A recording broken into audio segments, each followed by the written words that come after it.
Hello, Musketeer fans, and welcome to Extreme Close-Up. I'm your host, PJ O'Keefe. To my left is Will the Thrill Mar. Monty, how you doing, Will? Doing good. How about you? Doing great, as always. Lot in store for you today. Leading off today's XU sporting news is the new men's basketball head coach, Chris Mack, announced who he will have working with him on the sidelines for the upcoming season. Mack named Orlando Ranson and Travis Steele as his assistant coaches, and Brian Thornton's going to replace Steele as director of basketball operations. Steele was on in the Miller administration, while Brian Thornton was a former Xavier Star center, and Ranson will be the new guy around town. Mack praised Ranson as a comfortable and effective coach who knows how to win, while also praising Steele's relentless recruiting abilities. Mack also added how Thornton is a perfect fit as a former Xavier standout himself. Good news for our future staff. I'm actually very much looking forward to seeing what they can do. Will, how do you feel about the new coaching staff? I think Thornton will be that'll be kind of neat seeing him coach, considering when we were freshmen he was playing. You know, that's kind of cool to see. Having him on for Kenny Freeze, developing the big guys. Definitely. I'm looking forward to it. It's going to be good things. He was a force to be reckoned with. Well, he was a player. All right. Well, speaking of Xavier basketball is headed in the right direction with their new coaching staff. But how about the players? We know. There we go. We know that along with B.J. Raymond and C.J. Anderson graduating, Xavier's lone recruit for next year, shooting guard Kevin Parham, did get a full release from his letter of intent to Xavier after the Miller departure and after a long discussion with Coach Mack this week. The big question, however, comes down to Derek Brown. Charles Dixon did catch up with Derek, however, to figure out what he's up to. How do you feel the past season for Xavier went? It was a successful season. People didn't think we would have done as well as we did, I don't think. But when we are inside our locker room, we felt like we had the good enough team to make it to where we made it. It's disappointing how we ended, but like I said, you know, some things, everything happened for a reason. But I wish we would have made it to Elite Eight like we did the year before. But does that Pittsburgh game still dwell on you? Like, do you still think about what happened? Because watching the game, a lot of people thought y'all dominated the first half, probably 3/4 of the game, and then the end it just went to. I mean, it's definitely hard, you know, losing like that. You know, of course, you know, we had the game won. We lost it ourselves, to be honest with you, you know. But if we continue to like think about that every day, then we won't be able to move forward. So I had a great time. I love all my teammates to death, and I think we had a great year. Another critical play. A lot of people think. Do you think you were out when you ran for that ball? Oh, no, man. I don't think. I'm sure after seeing. I haven't watched the game. I won't watch it. You won't watch it. Yeah, but you know, they said I was out. So all I can say is I was out. I was mad. I wish I could have done it again. I promise I wouldn't have gone out. But hey, you can't control that. Do you think Xavier's capable of getting back to where they were this year, or even farther? I do. I mean, we got a great team. We're losing BJ and CJ, but at the same time, we have a great nucleus and people stepping up. You know, and that's the great thing about college basketball. You know, on paper it could be one thing, but like I said, we have our own expectations. With the coach change, is that a reason why you entered the draft? Not really. A small reason, but not too big. And like I said, I'm graduating in May.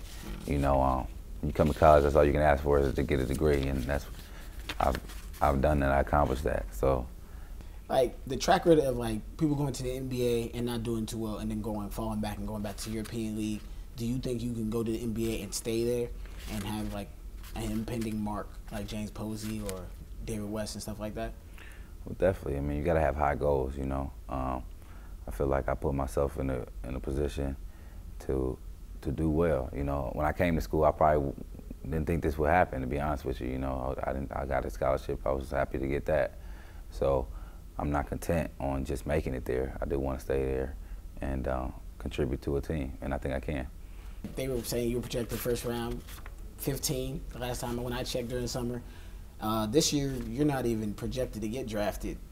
Even though I've looked, like, how does that feel when you were looking into the draft? Did you see that you were projected, or were you projected? Am I wrong? If I wasn't projected, trust me, I wouldn't. You know, I wouldn't have made a decision. You know, earlier in the season, and like I said, those are opinions. You know, people who honestly aren't in the inside. You know, if I didn't get good feedback, which I have, I want you to know that I have got great feedback on where I could go and things like that. So it's an educated decision. I'm not just doing this just to, I mean, anybody would be dumb if they weren't going to get drafted to enter the draft, you know. So that's, I believe, a complete false statement.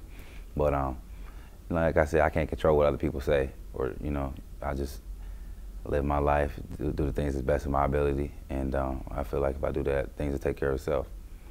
Is there any way you can give us the secret information? That what they said that you got from the inside. I mean, the draft? like I said, like right now, my goal is to get in the first round of the draft, and that's very probable, and it can happen.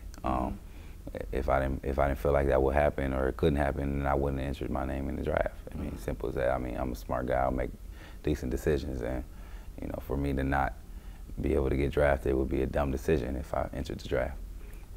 Right, I've seen some comparisons. The funny one that I think that they compared you to Robert Horry.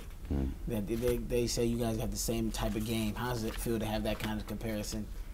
I mean, he's an NBA veteran. You know, I mean, he's been in the league like 15 years. Got like 5 rings, 6 rings.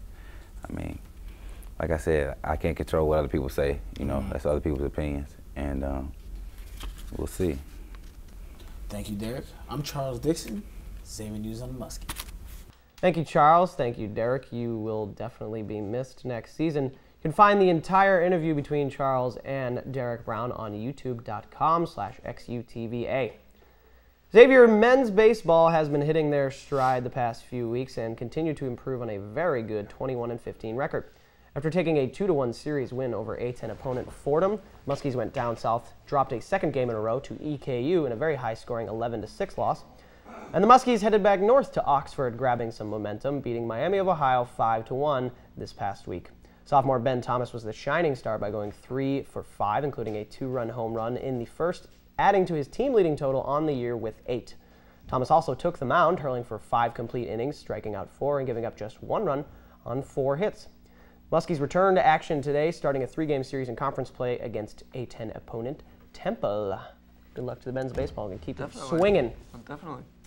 The women's golf team finished out their regular season at the Colonial Athletic Association Championships with a 7th place finish out of a field of 10. Sophomore Rachel Levy led the women, tied for 24th overall at 28 over par.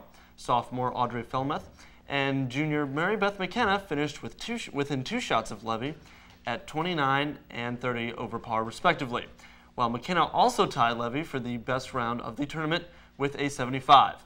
So good job, girls. We wish you luck next year, and we also wish the seniors good luck as well, such as Lindsay Cornell, who posted a 41 over par at her final tournament here at Xavier. And if you can't get enough of the greens, don't worry, the men's golf team isn't done just yet. They will head into A10 championship play starting today and throughout this weekend, and then we'll follow up with the NCAA championships in a few weeks. Good luck to them. The women's tennis team closed out their A10 tournament with a pair of losses after winning their first 2 matches against LaSalle and UMass. The ladies fell to Temple 4-1 and then in a 3rd-place consolation match against Charlotte 4-3. Came down to the final match against the 49ers where Xavier led 3-2, but Charlotte stormed back, winning their next 2 singles matches to take a 3rd place in the A10 championships.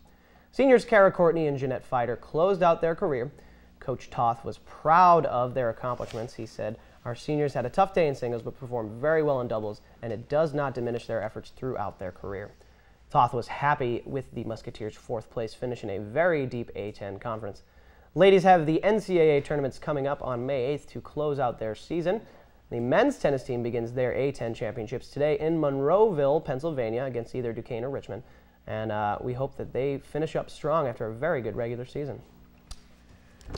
That's all for us this week here at XCU. We'll be back next week. What will be Will and I's last Xavier Sports Report, last close-up look. Xavier News will be right back after this moment of silence.